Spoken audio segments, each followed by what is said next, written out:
MSW Media. A federal judge has issued a new rule requiring Jeanine Pirro to notify the court when she fails to get a grand jury to bring charges. Jim Comey has been subpoenaed in the sprawling criminal probe against ex-CIA Chief John Brennan in Judge Aileen Cannon's district. Attorney General Pam Bondi attempts to flout a deposition subpoena from the House Oversight Committee in the Epstein Files investigation.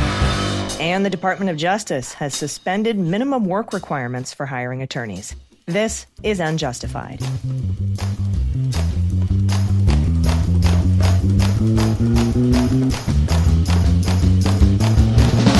Hey, everybody. Welcome to episode 61 of Unjustified. It's Sunday, March 22nd.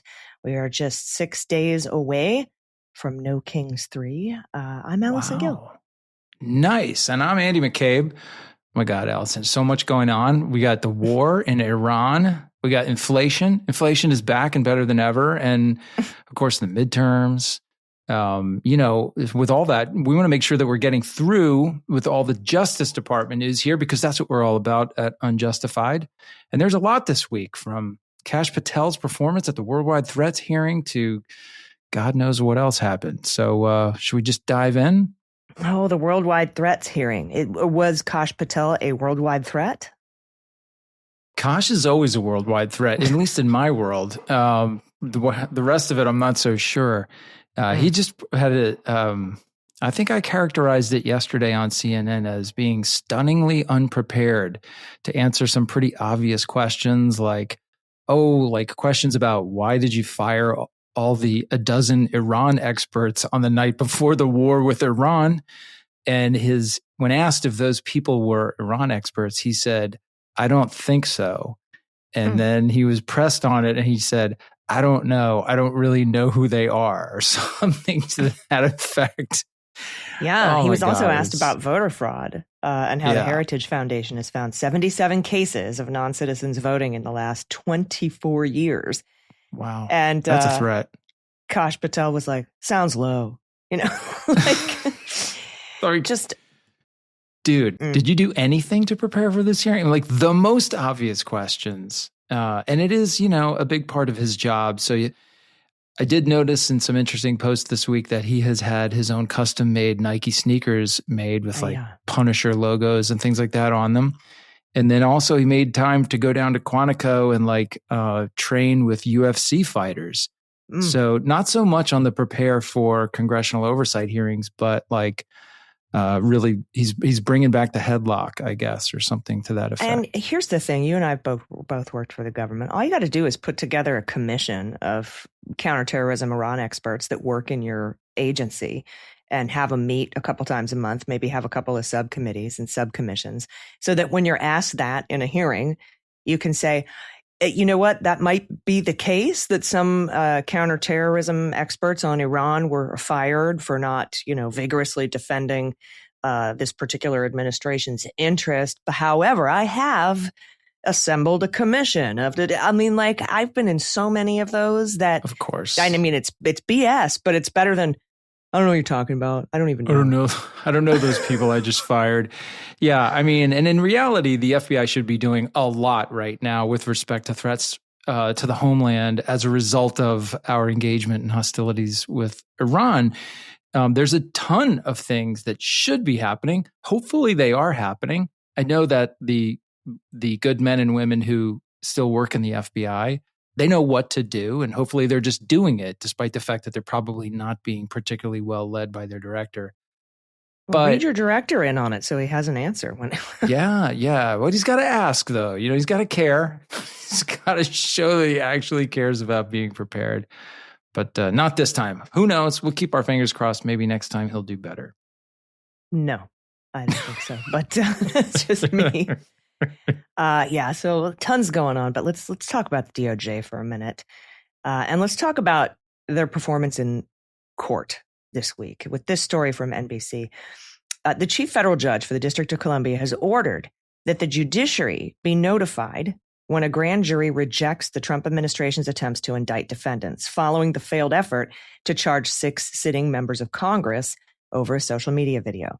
This is Judge James Boasberg. He said that the rule applies when the effort to indict comes first as a grand jury investigation. He said it would be in place for 120 days, but it could become permanent if he likes it. He wrote that the decision was, quote, in furtherance of the interests of consistency and transparency, and said this court finds that notification should be provided to the duty magistrate judge whenever a grand jury fails to concur in an indictment, regardless of whether the defendant has already been charged.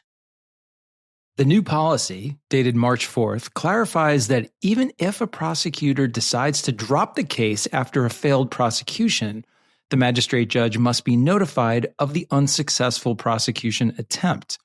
Now, Boasberg's order requires that the grand jury foreperson, quote, promptly and in writing report the lack of concurrence to the duty magistrate under seal, and that those notifications be maintained in the confidential files of the clerk's office. Grand juries are a core part of the American system of government and recognized in the Fifth Amendment to the Constitution, which mandates that no person, quote, shall be held to answer for a capital or otherwise infamous crime unless on presentment or indictment of a grand jury. Yeah, integral part, right? For sure. Now, as NBC News first reported, the government was unable to convince a single grand juror. They were shut out when, that it had met the low probable cause threshold to indict those 6 Democrats featured on the social media video that upset Trump. Now, the video advised members of the military and intelligence communities not to obey illegal orders. In November, Trump accused those 6 Democratic lawmakers of seditious behavior and called for them to be arrested and put on trial for behavior punishable by death. Now, days later, the FBI attempted to schedule interviews with the 6 lawmakers. That's Jason Crow, Maggie Goodlander, Chris DeLuzio, and Chrissy Houlihan, and Senators Mark Kelly and Alyssa Slotkin, none of whom chose to sit down with the Bureau.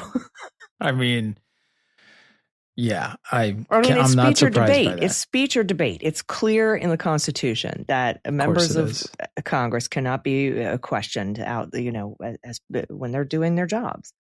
That's absolutely right. They have that and probably many other defenses if this thing ever gets off the ground. And so why would you waste your time engaging with the folks that are trying to build this ridiculous case against you? There's no reason to do that. So in February, attorneys from the office of Jeanine Pirro, the U.S. Attorney for the District of Columbia, including a longtime associate and former House Republican staffer, presented a case against the 6 lawmakers to a federal grand jury, which rejected the attempted indictment. Now, Boasberg's order also noted that in a sealed memo, the government gave an opinion on whether the judiciary should be notified, but he did not say what their opinion was. We can guess. I bet we can guess. Pirro's office declined to comment, and this order we've been discussing was first noticed by Politico. Yeah. Now, Judge Boasberg also issued a scathing order blocking subpoenas that Pirro issued to the Federal Reserve Chairman Jerome Powell. Boasberg suggested the investigation was political.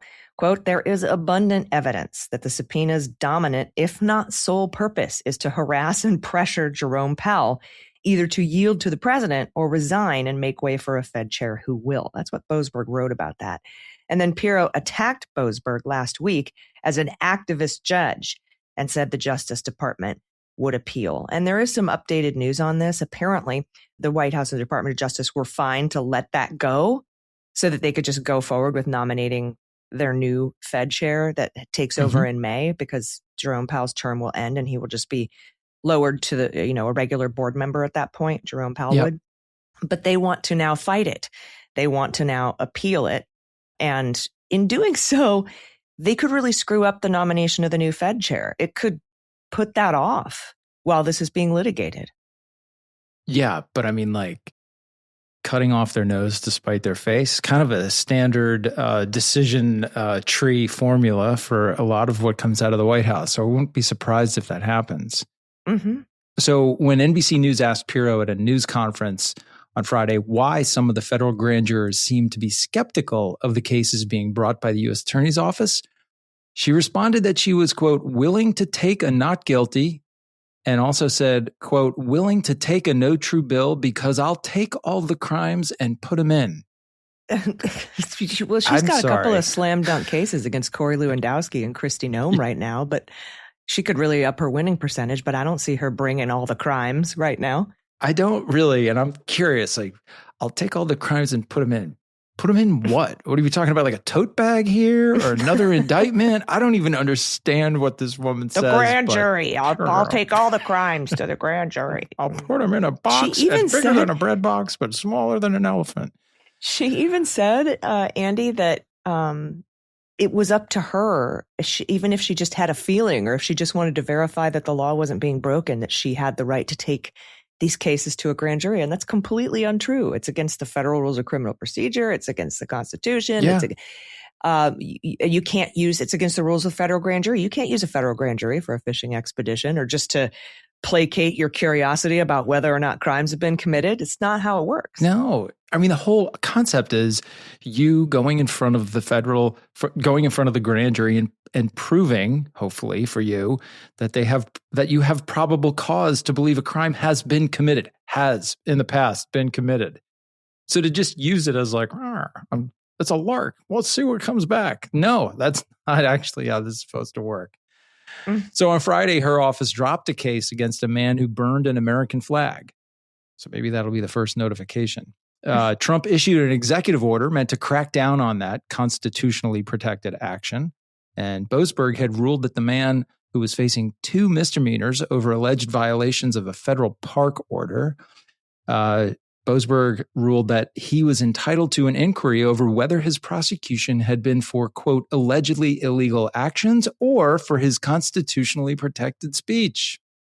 Yep. And she just dropped him right after she got up and said, I'll take any crime to the grand jury. I take a not guilty. I'll take a no true bill. Thank you. Right after she said that, her office filed to drop the charges against this veteran who had burned the flag in opposition to Trump's illegal, unconstitutional executive order. Now, damn you, Boasberg. You've outfoxed me once again. I'll get you next time. I'd be indicting everybody if it weren't for that pesky Constitution. Where's the ham sandwich guy?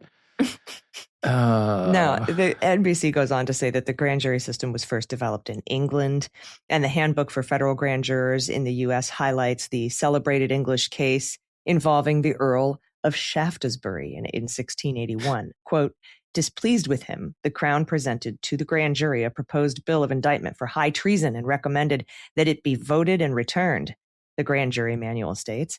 After hearing the witnesses, the grand jury voted against the bill of indictment and returned it to the king, holding that it was not true. So early Jeanine Pirro's trying to indict people, getting a no true bill.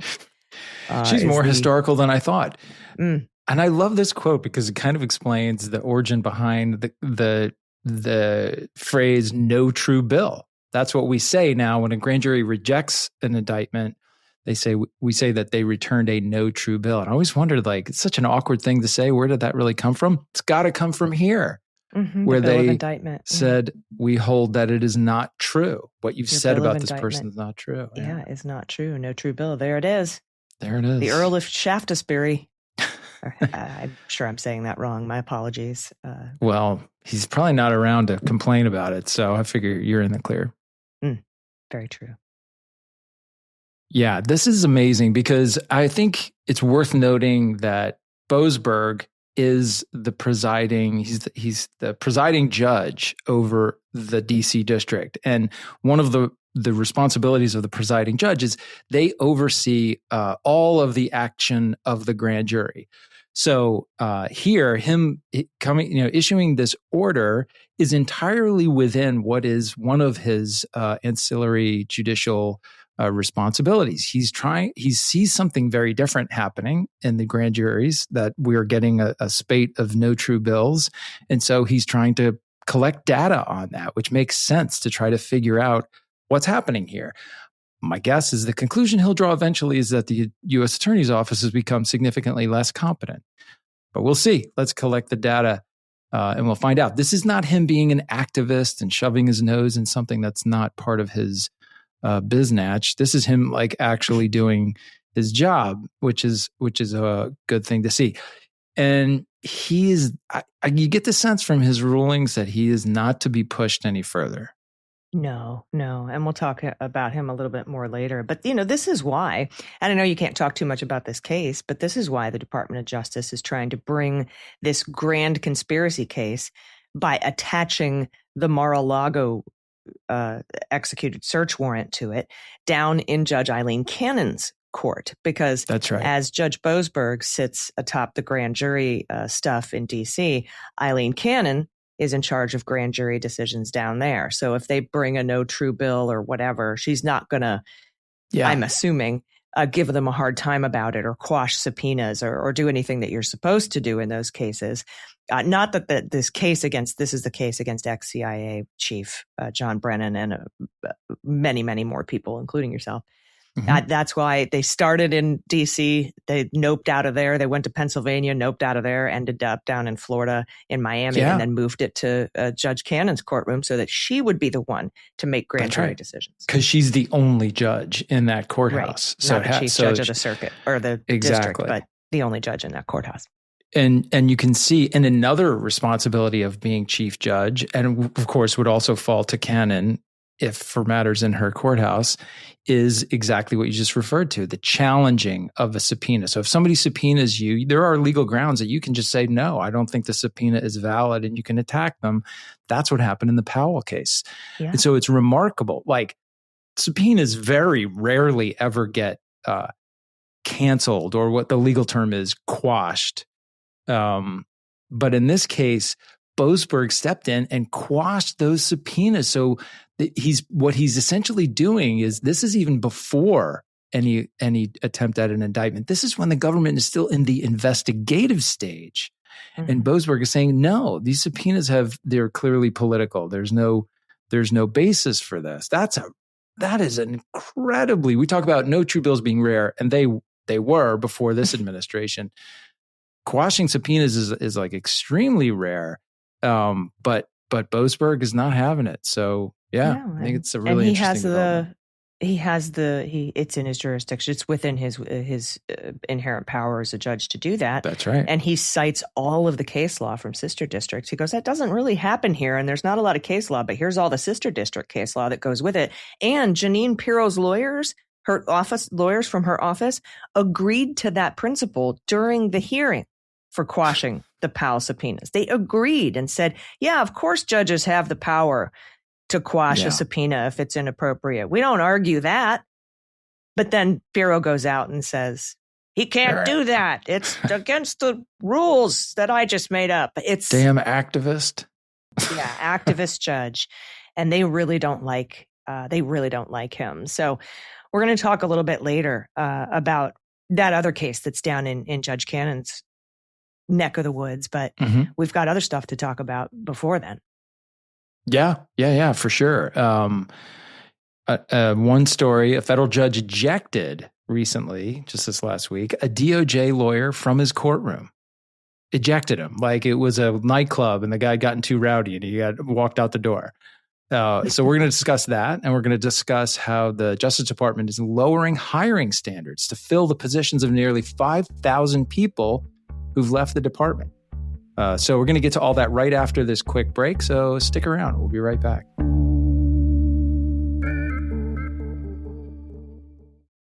There is a real difference between laundry that smells clean and laundry that smells great. That is what stood out to me about laundry sauce. I thought it would be a nice change from my usual detergent, but I ended up being blown away by how much I absolutely love it. The scent is incredible. It's fantastic. It smells way better than what I had been using, and the scent actually sticks around. I love that. When I take my clothes out of the dryer now, they smell better than ever. And I want to thank Laundry Sauce for sponsoring this episode and making laundry smell awesome. Check them out. Get 20% off your order at laundrysauce.com with promo code UNJUST. The one thing I really love about Laundry Sauce is that it's not just a single product. They have a full laundry routine: pods, fabric conditioner, scent booster, dryer sheets, and fabric refresher spray. That makes the whole process feel more complete and a lot more enjoyable. The biggest difference for me is that when the laundry is done, it actually smells good enough to enjoy, not just clean enough to fold. So for a limited time, our listeners get 20% off your entire order when you use code UNJUST at laundrysauce.com. That's 20% off your order at laundrysauce.com with promo code UNJUST. After you purchase, they'll ask you where you heard about them. Please support our show and tell them we sent you. It's time to make laundry day the best day of the week.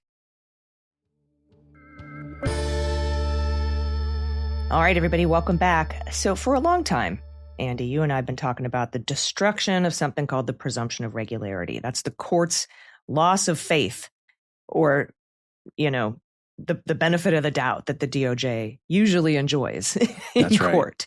And we've been talking about that a lot here on Unjustified. But the hits keep coming, Andy. The New York Times reports that a federal judge threw a top prosecutor from the New Jersey U.S. Attorney's Office out of his courtroom during a sentencing hearing this week and demanded that the office's leadership testify about who had authority over their actions, according to court documents. The rapid sequence of events on Monday in the courtroom of Judge Saeed Qureshi. This was the latest indication of growing tensions between the Justice Department and the federal judiciary in New Jersey specifically, but also on the whole. It came during the scheduled sentencing of a man who last year agreed to plead guilty to possession of child pornography. So this is a sentencing hearing on a guilty plea. That's right. And the hearing did not go as prosecutors had planned. Judge Qureshi grew frustrated with the office's head of appeals, a gentleman named Mark Coyne, who had not formally disclosed that he would appear. And the judge fiercely interrogated a more junior prosecutor about whether the former interim U.S. attorney, Alina Habba, still had some role in operating the office.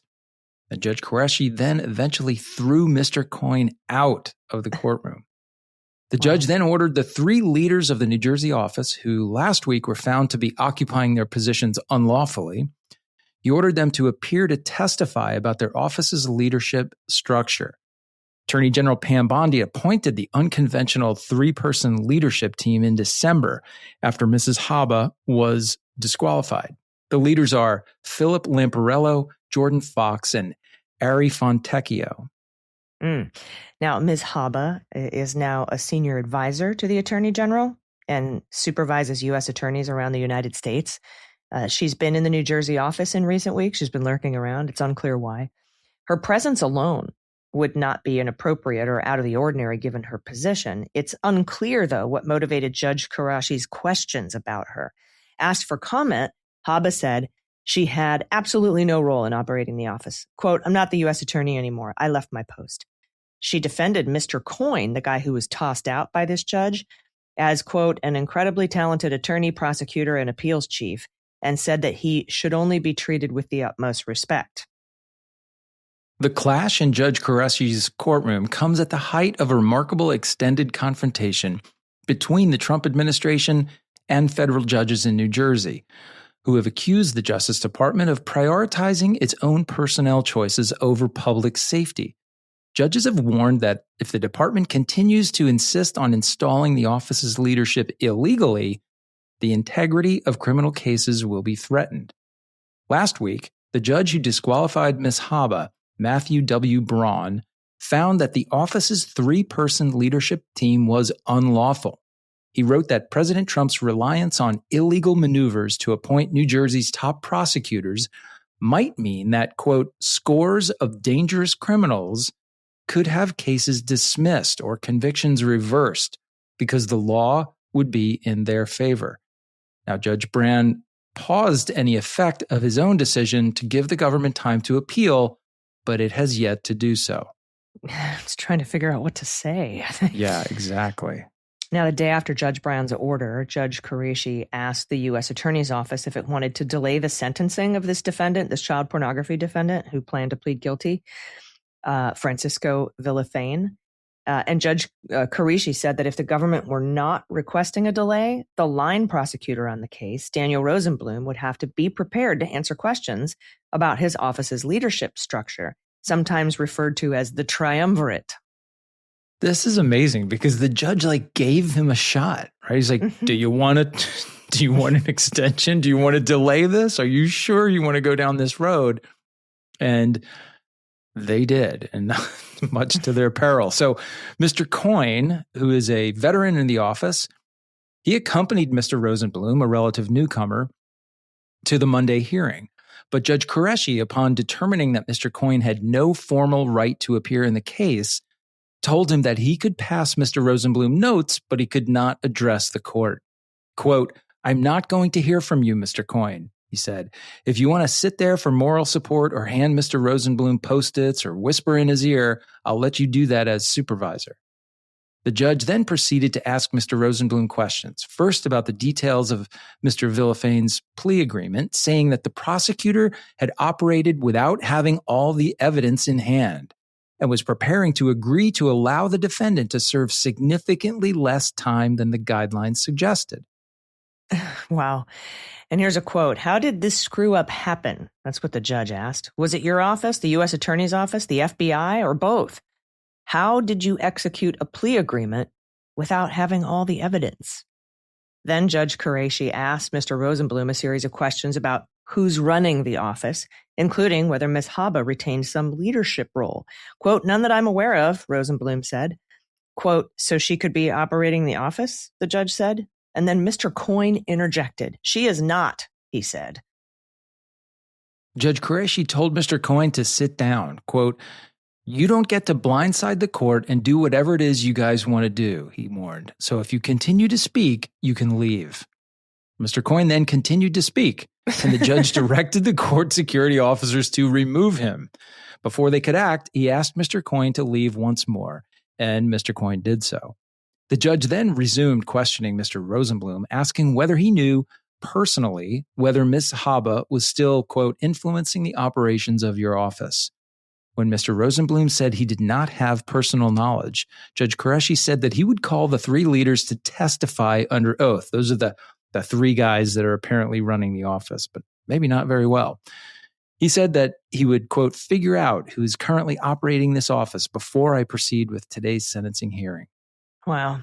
Now, originally, the judge said he would call the leaders to testify April 1st, but then on Tuesday, Mr. Coyne said, "Can we have 30 more days to allow for developments in the case in front of Judge Brennan, in which the leadership team was disqualified?" Maybe they're going to finally appeal that. In response, Judge Qureshi moved the hearing to May 4th. Yeah, you can have 33 more days, as a matter of fact. Get your S together. Okay, so toward the end of Monday's hearing, Judge Qureshi told Mr. Rosenblum to alert his colleagues, some of whom had hearings scheduled in his courtroom in the next week. He said, "They're not going to be able to just walk into this courtroom and say, 'We just want to proceed,'" he said. Quote, "You have lost the confidence and trust of this court. Wow. You have lost the confidence and the trust of the New Jersey legal community, and you are losing the trust and confidence of the public." Oof. That's, wow.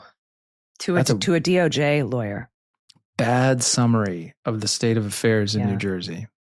Wow. The rhetoric about the DOJ coming from the bench is pretty amazing. And Andy, in my FOIA case against Doge and Elon Musk, Judge Boasberg actually last night just ruled in our favor on a motion to compel. And in his ruling last night, he said this. He said, quote, "The government raises vague separation of powers concerns with me ordering the executive branch to contact senators. In doing so, it provides no relevant case, constitutional provision, or even a line of reasoning to support its argument, and the court remains dubious of the merits of such an objection."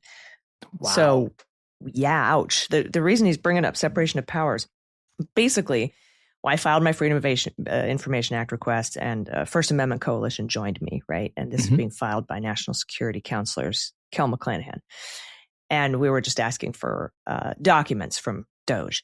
But then there was some sort of a public thing at the White House where somebody said that Elon Musk had given his private phone number to Secretary of Transportation Sean Duffy and several senators and said, "Get in touch with me if you have problems of Doge," because we're trying to get at the bottom of whether or not, first of all, he's in charge. Elon Musk is the administrator of Doge. And secondly, is Doge part of the executive office of the president, or is it subject to FOIA, right? Those are our goals with this case. Okay. And so then the First Amendment Coalition filed an amended a FOIA request to the lawsuit and said, hey, we also need you to file a motion to compel the court to order DOJ to preserve any communications on whatever that private phone line is of Elon Musk's. And there was a hearing about it. And, Judge Boasberg was kind of like, well, why don't I just tell you, DOJ, that you have to ask these senators what that phone number is. And, also ask Sean Duffy what that phone number is so we can just locate it. First steps. And DOJ was like, you can't make us do that. And so my lawyer, Kel McClanahan, was like, well, how about you just go have them go through DOJ records to see contacts from Elon, right? Go through the DOJ Bros phones.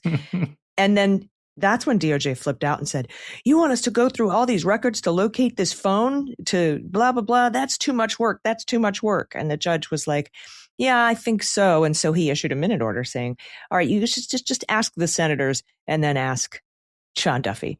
Okay. And then DOJ filed a motion to reconsider that order saying, you can't make us ask senators stuff. There's a separation of powers problem here. That's where the separation of powers problem comes in. So Boasberg said, all right, well, then we'll go with what the plaintiffs originally suggested. You can go through all the DOJ communications to look for this number so you don't have to talk to the senators. So he amended the order. And they have to now do all that work that they didn't want to do in the first place. But for Judge Boasberg to say, you raise this separation of powers issue, but you have no relevant case law, no constitutional provision, no line of reasoning even to support its argument. So we remain dubious of the merits of your objection. But nonetheless, we'll say you don't have to ask the senators.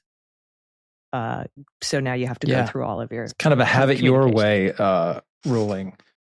For real. They painted themselves in this corner and now they have to do it. So, well, this whole thing, I mean, these two examples like really highlight what we've been talking about in terms of that loss of confidence, loss of presumption of regularity. There's a couple of little things here that I think are worth explaining quickly. The whole issue with this guy, Mr. Coyne, who gets kicked out of the hearing. Rosenblum is the attorney on this case, the sentencing case, and you can't just show up and cover that. Like if Rosenblum wasn't available or you want to go with Rosenblum, you have to first send a request to the court saying, we would like leave to... right. You have to ask permission to appear. Yeah, so that you're on the record as an attorney, involved with that case. And I guess Coyne never... That. What's that? He should know that if he's been at the office for that long. Of course. But you know what? Places that aren't well supervised, those sorts of details tend to get lost in the fog of war. That's been my experience. But in any case, I think that's what Coyne failed to do here, but he shows up intending to basically make all the arguments for this new kid. And the judge just wasn't having it. This judge is going to say, like, he's going to hold them to every little detail now, right? Because he sees this stuff slipping away. And the danger that Judge Brennan is citing, if these three, the triumvirate, the three basically AUSAs who are running this office as the U.S. attorneys, or singular, I don't even know how you would phrase that. The problem is it's not lawful. If it doesn't comply with the statute, then any decision they make, any indictment they authorize is no longer valid. So all these criminals who are being prosecuted and whose cases are going through the system every day, they have a built-in defense now. They can come back later after they've been convicted and say, my conviction should be thrown out because there was no lawful U.S. attorney presiding over this office during the time I was indicted or prosecuted or whatever.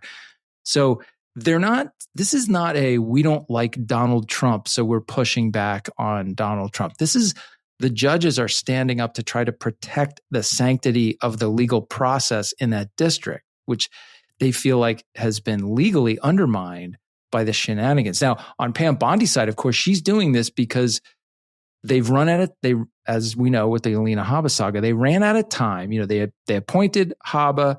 She did not get confirmed. Therefore, you run out of time to serve as the acting if you're the appointed person and you don't have your, confirmed by the Senate. And then the responsibility flips to the judges of the circuit. They get to put the U.S. attorney in until that person is replaced by someone who's been confirmed by the Senate. Well, every time they do that, Todd Blanche fires them. It's happened in D.C. or I think it's happened in Virginia. It's happened in other districts as well.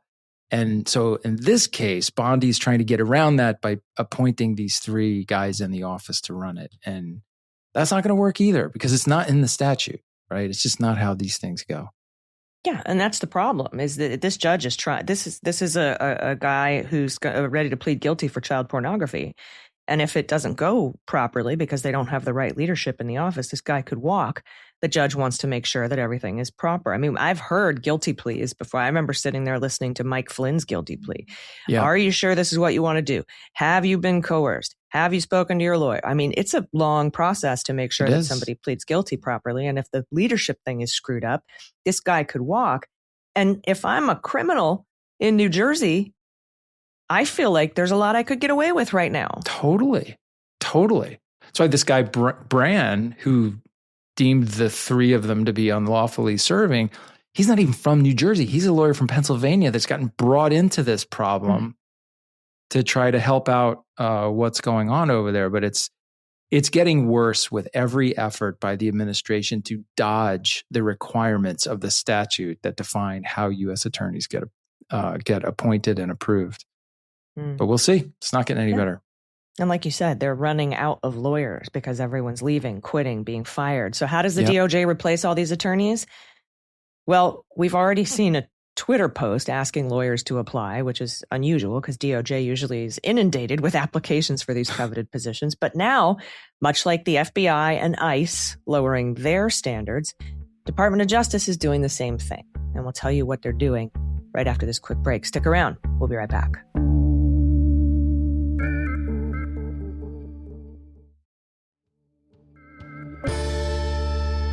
Welcome back. Okay, our next story comes from Bloomberg Law. The Justice Department has waived a policy requiring newly hired federal prosecutors to possess at least 1 year of experience practicing law. So let me back up because this is stunning. DOJ used to have a policy that required that you had 1 year experience practicing law, doing something, trust in estates, who knows, writing wills for people, who knows. You had to have done that for at least a year before you could be an assistant U.S. attorney, a fully fledged federal prosecutor. And they have now waived that requirement as U.S. attorneys' offices struggle to find qualified replacements following mass departures. Holy cow. Many offices have previously adopted their own rules mandating at least 3 years of legal practice rather than the nationwide baseline threshold of 1 year. But the reduced standards of this month were implemented in federal districts such as Minnesota and southern Florida that have experienced significant attrition to put new prosecutors to work straight out of law school, baby. Right out of contracts class, bam, you're putting people in jail for life. Wow, this move was confirmed by 2 people familiar and recently in newly posted online vacancy announcements in a handful of offices. In a March 13th message with the subject line, suspension of attorney 1 year experience requirement, DOJ headquarters informed U.S. attorneys' offices that the department's lawyer recruitment office now permits them to exclude the 1 year minimum when advertising vacancies. The memo reviewed by, what's next? You don't need to be a lawyer? Maybe. Maybe. The memo reviewed by Bloomberg Law goes on to state, this suspension is in effect until February 28th, 2027, and was implemented due to an exigent hiring need for attorneys across the department. Yeah, I bet there is. There are now public postings for assistant U.S. attorney openings in Minnesota, South Florida, Montana, Alaska, and Louisiana that list a law degree and an active state bar membership as required qualifications. They don't mention a minimum period of service, while other U.S. attorneys' offices still mandate at least 1 or 3 years out of law school. The policy shift comes as federal prosecuting offices across the U.S. have faced challenges meeting court deadlines in immigration proceedings, and as judges have increasingly criticized the quality of DOJ's attorneys' legal work. Well, stand by for more of those criticisms because the 1 year no-year rookies are unlikely to bring up the quality standard there.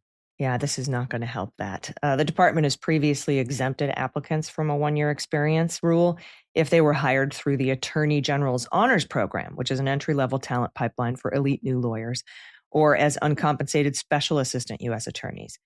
But the March policy revision has a potentially much further reach, as current and former DOJ supervisors have said they're observing a sharp decline in the volume of resumes they're reviewing in recent months for what have long been highly coveted positions. Sharp decline in people applying to be assistant U.S. attorneys. Wow. Yeah, for sure.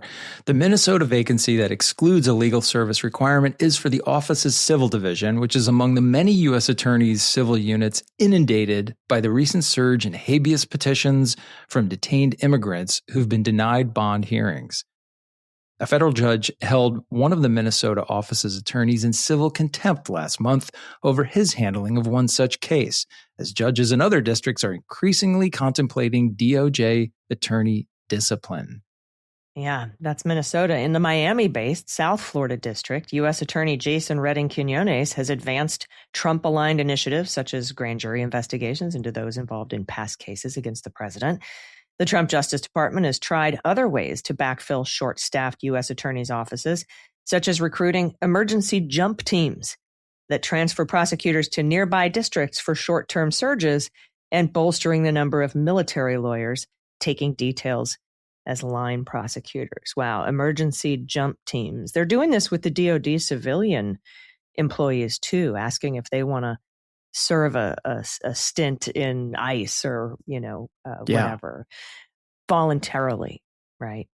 Emergency jump teams. The idea that you could be maybe toiling away in the bowels of the Pentagon for a couple of years, reviewing like DOD procurement contracts, and simply raising your hand puts you on the front line in a courtroom arguing for the continued detention of some human being from someplace else. I mean, it's absolutely crazy to me, but this is where we are. And I don't think we should be surprised by it at all.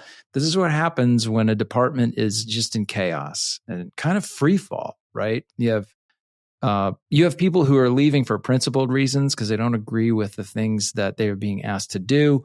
You have people leaving probably for just fear, like they're afraid of getting caught up in something and, some political drama that then follows them around for the rest of their career and makes it hard to find employment or what have you.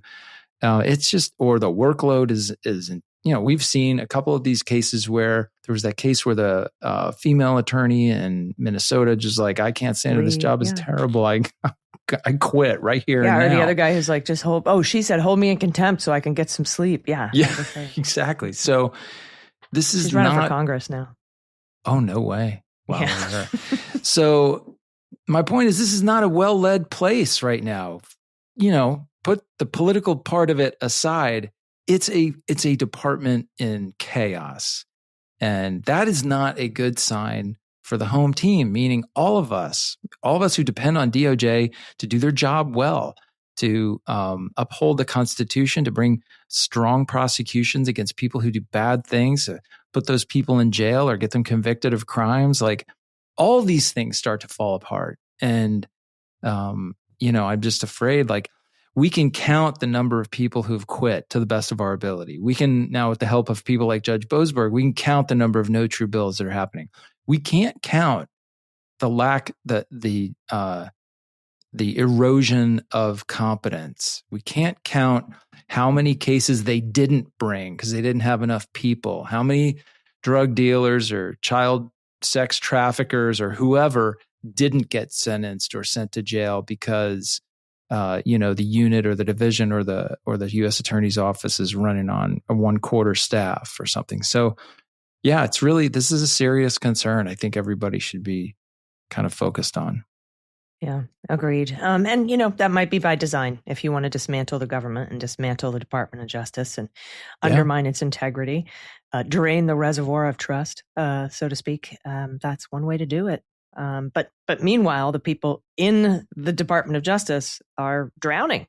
They're barely treading water at this point, trying to keep up with the number of cases and maybe these what are they called, emergency jump teams will help. Teams. Bunch of lawyers with Jump Street, square briefcases jumping out of planes with parachutes, parachuting their way in. Good Lord. Yeah. Anyway. All right, we got a few more quick stories, followed by, of course, listener questions coming right up after this last break. So stick around. We'll be right back.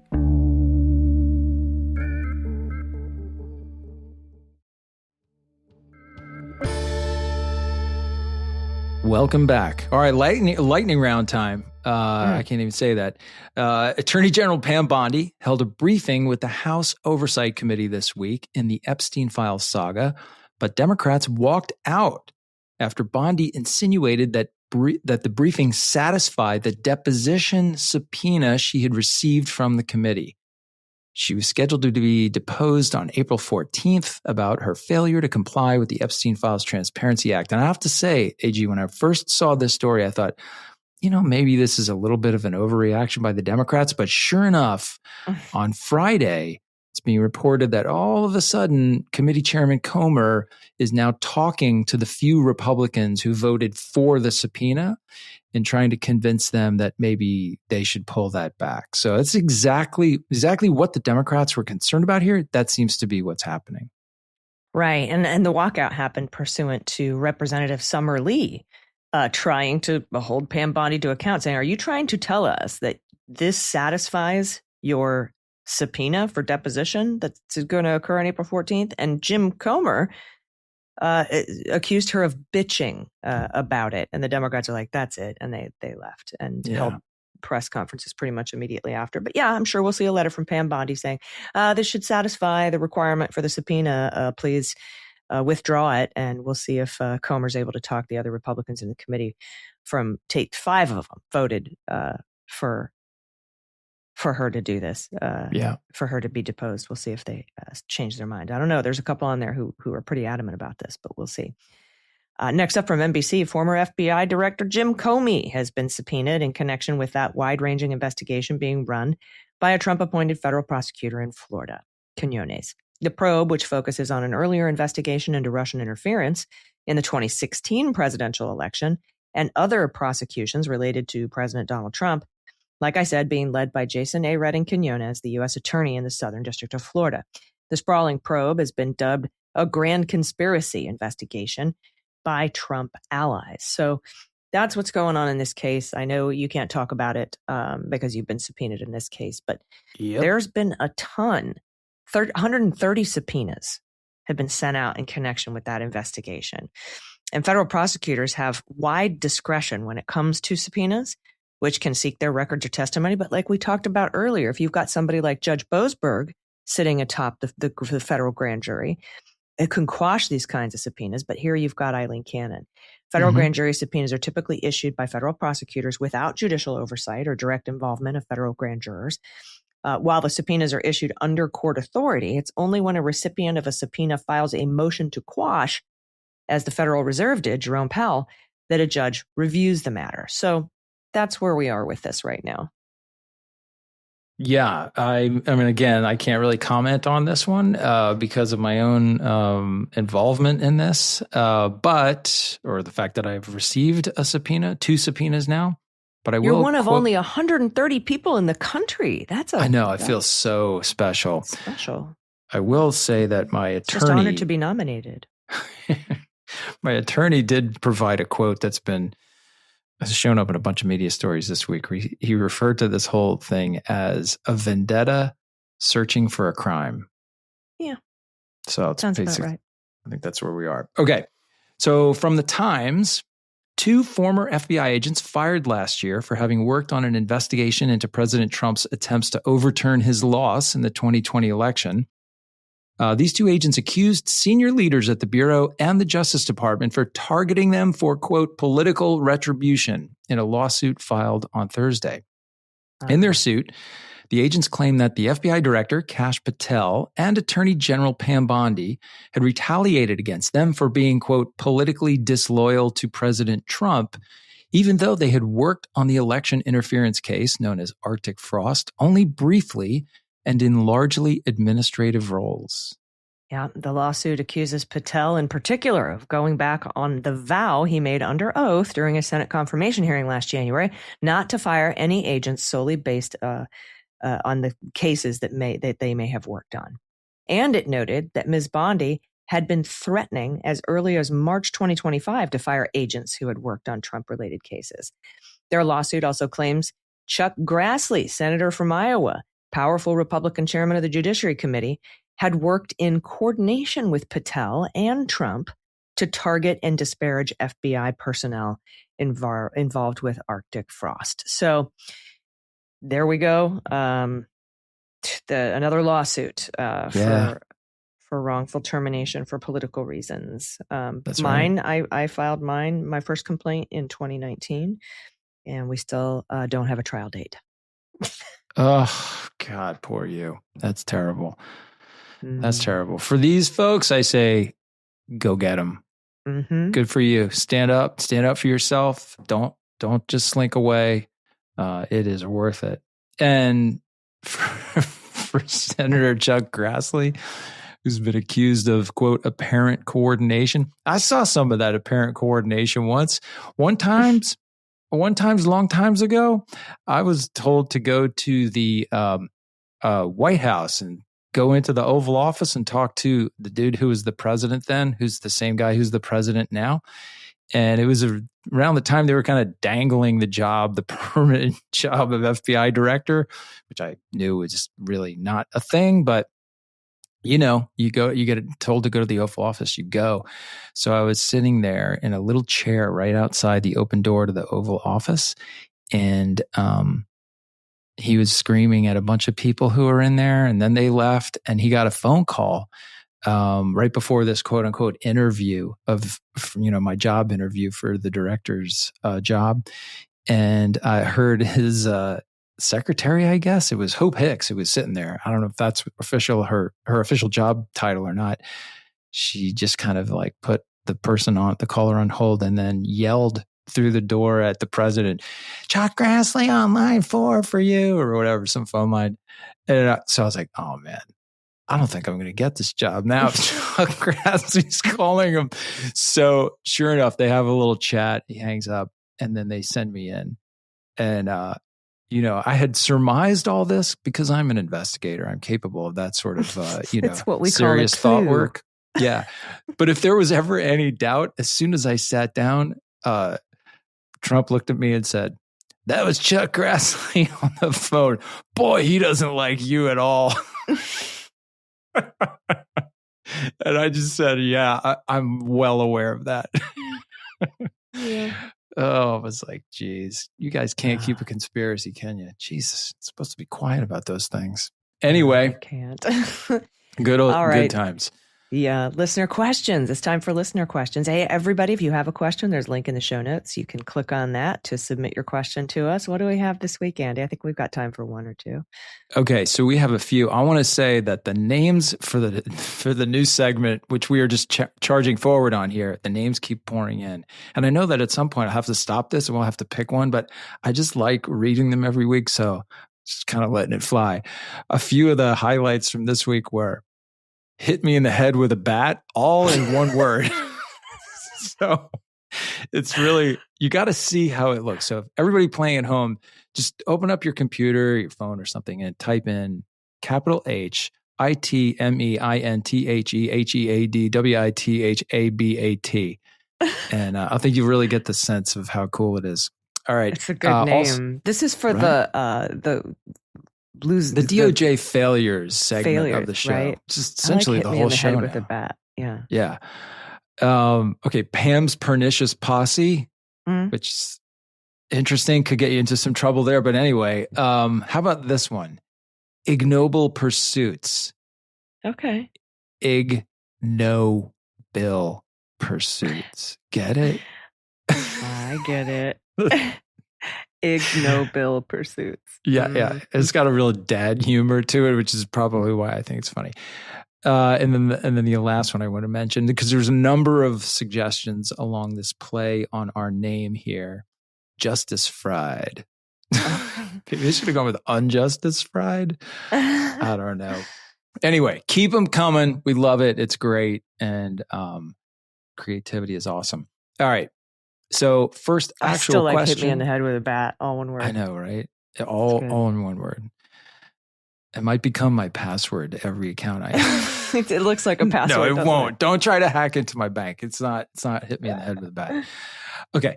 First question comes to us from someone who did not share their name. And they said, can Kash Patel be investigated or sued for firing people specialized in bad actors from Iran if we do have an attack within the U.S. or just in general for his complete ignorance and stupidity, not to mention lack of work ethic? Nope.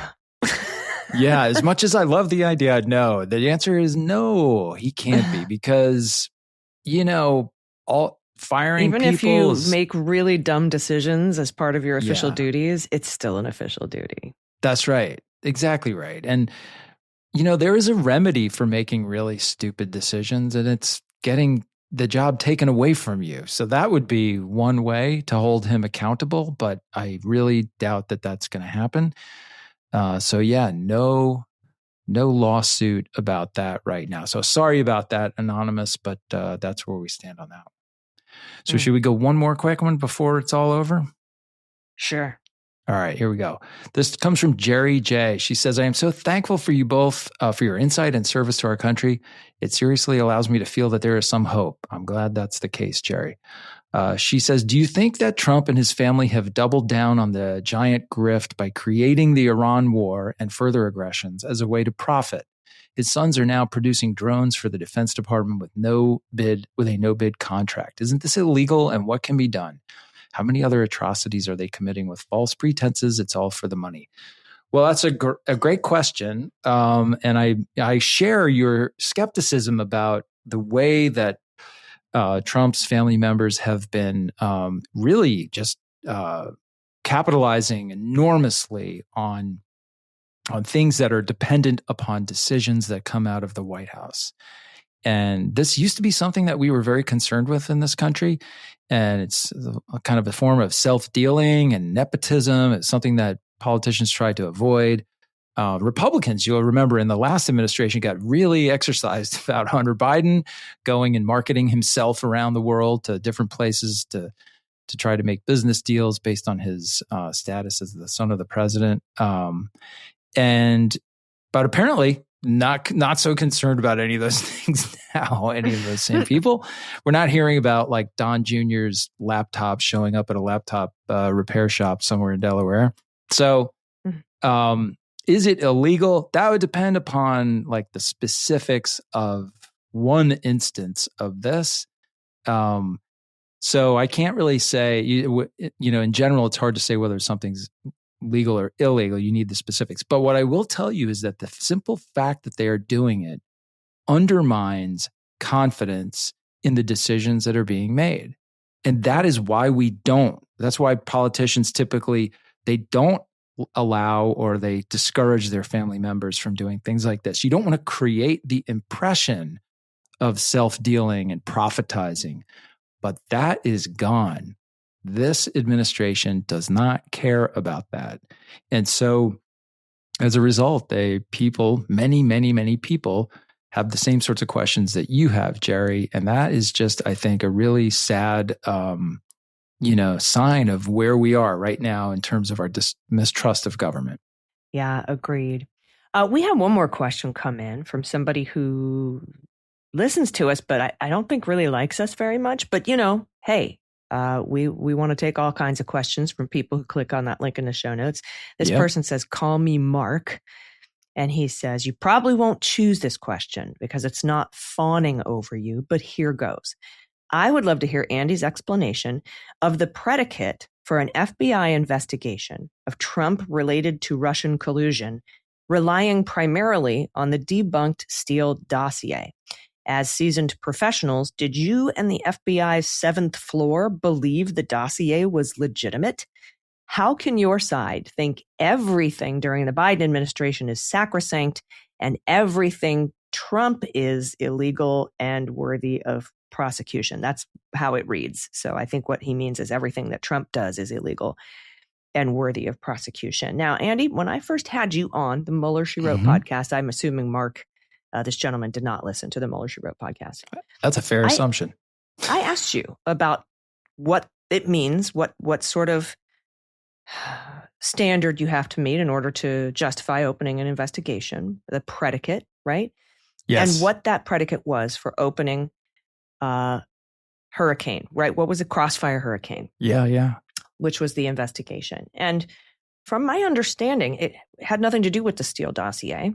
It was that an Australian diplomat named Alexander Downer, who had overheard, I think it was Papadopoulos talking in a London pub, saying that he's got dirt in the form of emails from Russia on Hillary Clinton that he wanted to share with the Trump administration in that particular campaign.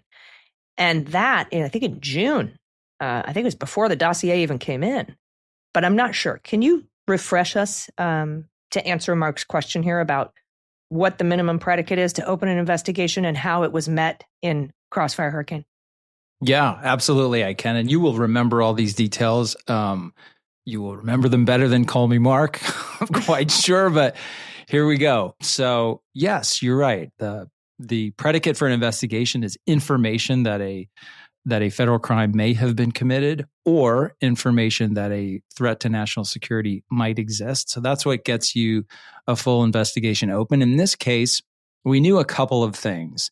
In July, we knew that the Russians hacked into democratic systems and stole a ton of material, emails, documents, things like that from the DNC, and that they had done that and released some of those materials like on the eve of the Democratic National Convention. When that happened, the friendly foreign diplomat who you referenced saw what happened. The world saw it. It was in the news. And he then reached out and said, this is really troubling to me because months earlier in May, he personally had been approached by a member of the campaign, George Papadopoulos. They met in a pub, and Papadopoulos told him essentially what you said, that the Russians approached us. They offered to help the campaign by providing emails from Hillary Clinton that they had stolen from Hillary Clinton and other Democrats. So we knew that the Russians hacked into these systems illegally. That's a federal crime. We also then knew, based on what the story that we heard from this friendly foreign diplomat, that they had offered to do exactly what we knew they did. They offered to help the campaign in that way. So we opened Crossfire on that predication, that the Russians were trying to meddle with the campaign by helping the Trump campaign. And we opened four cases. No, we didn't even have the dossier when we opened the case. It was floating around in the New York City field office. Nobody was really doing anything with it. It finally made its way to headquarters weeks after we'd opened Crossfire Hurricane. So the dossier had nothing to do with the opening of the case. That makes, I think, the 10,000th time I've said that, but I'll be saying it on my grave. Now, much later, the dossier was used as part of a FISA application to open an investigation or continue an investigation into Carter Page, not Donald Trump, who had left the Trump campaign at the time because there was information in the Steele dossier that had to do with him and his visits to Russia and a Russian college, I believe. That's right. That's exactly right.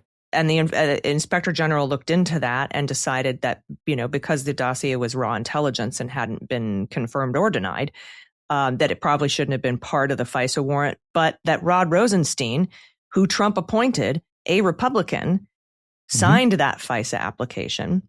Yep. That it would have gone through and he would have signed it without the Steele dossier being part of it. But that, in future, make these, here are 17 recommendations on what to do to change the FISA warrant application. That wasn't Donald Trump. Yeah. So and didn't Papadopoulos plead guilty? He certainly did. Yeah. So when we opened Crossfire without the dossier, there were 4 people who were under investigation. One was Papadopoulos, because he was the guy that said that they had gotten help from the Russians. One was Carter Page, because he was already under investigation in New York for interacting with Russian spies. So he was pretty likely a decent target at the time. One was Mike Flynn, for reasons we all know. And the last was Paul Manafort, who Manafort pled guilty. Flynn ultimately pled guilty. Papadopoulos pled guilty. Carter Page was not prosecuted. Now, as you said, like of the 4, only the FISA was only used in the Carter Page case. And to be absolutely fair, there were mistakes in that FISA that should not have happened.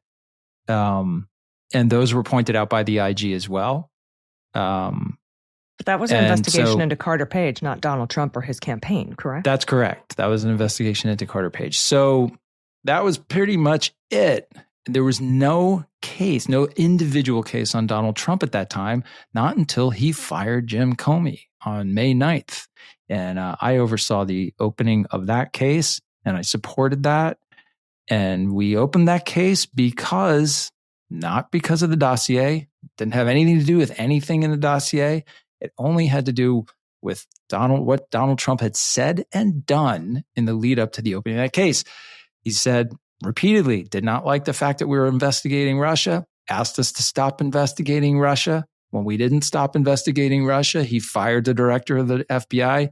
Then he told the media that he fired the FBI because of the Russia investigation. Then he told the Russians that he fired the director because of the Russia investigation. So with all that, we had to say, gee, is the president trying to obstruct a lawful and valid and fully predicated investigation?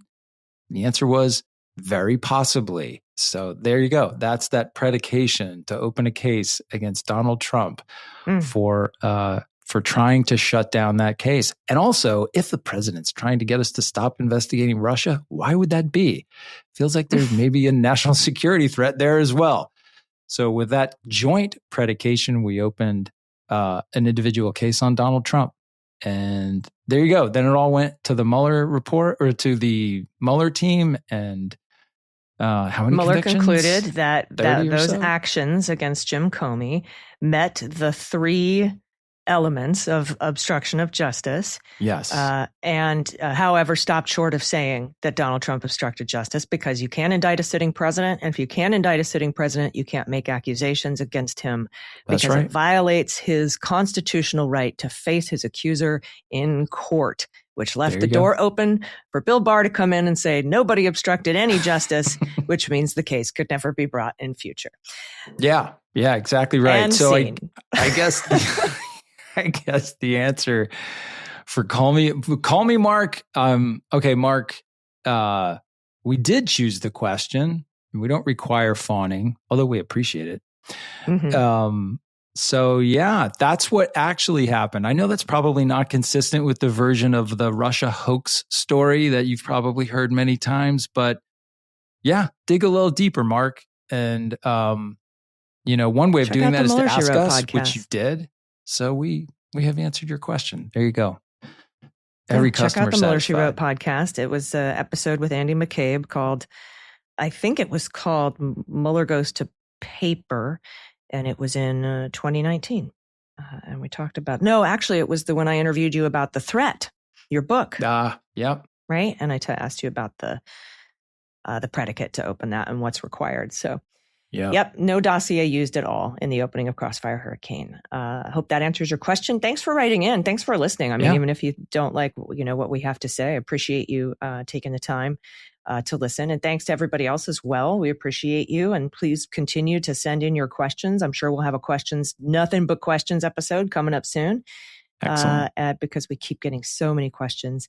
So thanks for sticking around with us. There was a lot of news to cover this week. So it was a long show. So we appreciate you. Yes, absolutely. Always great to kind of round this stuff up. And we will be here next week to do the exact same thing again. So stay tuned. Yeah, we'll see you then. Thanks so much. I'm Allison Gill. And I'm Andy McCabe. Unjustified is written and executive produced by Allison Gill, with additional research and analysis by Andrew McCabe. Sound design and editing is by Molly Hockey, with art and web design by Joel Reeder at Moxie Design Studios. The theme music for Unjustified is written and performed by Ben Folds, and the show is a proud member of the MSW Media Network, a collection of creator-owned independent podcasts dedicated to news, politics, and justice. For more information, please visit mswmedia.com.